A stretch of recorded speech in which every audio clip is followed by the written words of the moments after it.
With these Pro Minute video series, Dr. Klee will share some of his secrets with you on how to become a better flutist. Hello, my name is Dr. David Klee, and welcome to another Pro Minute. Today we're going to talk about how to improve yourself on playing in tune on the flute.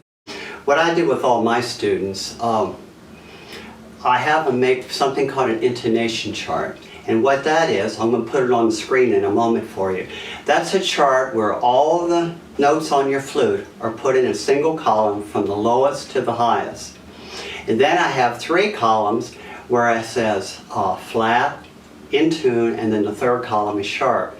And then what you want to do, you would tune to A, not a B flat, tune to A, which is A2 above the staff, and make sure you're really in tune. Then what you do, you can just play every single note you see on your chart, starting with low B, and maybe every 4 or 5 notes. Just double check the A and retune, because the flute warms up and cools down. And then, every time you play a note, you look on the tuner where it's at. Just mark it on the chart where it's at. Okay, and then go through the whole gamut of the flute. Then when you're done, sit back and take a look at what you discovered. I think what you'll find is the first octave on the flute is probably tends to be more flat. The middle octave tends to be sort of in tune in the middle. There are a few sour notes, but for the most part, sort of in tune. And then the third octave and finally the fourth half octave, I think you'll find tend to be very, very sharp, with a few notes sticking out that might be flat or in tune. And so what you're finding, that's the true intonation tendencies of a flute. It does not matter if you got a student line flute or professional flute, the intonation curve is going to be very similar. So then what you do is that you adjust to play those notes in tune. The neat thing about a flute, we adjust right here. And if you've been watching some of my other videos, you've already discovered how to do some of this, but I'll go over it again. What do you do if your note is flat?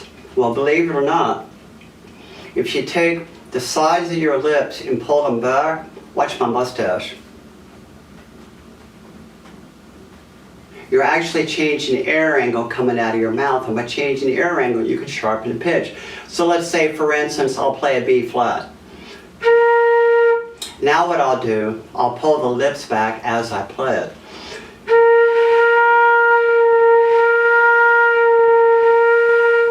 And as you can hear, I can actually raise the pitch. And if you do that, you can raise it considerably, 5 or 10 cents on a tuner, and it really works well. Now, in the third octave, you're going to have probably the opposite problem. You're going to be very sharp.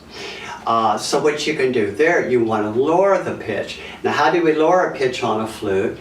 You think of dropping your jaw. It's almost like if you're chewing gum with your lips together. And so then if I put the flute up, let's say I play a D above the staff, but then if I drop my jaw, listen to the pitch.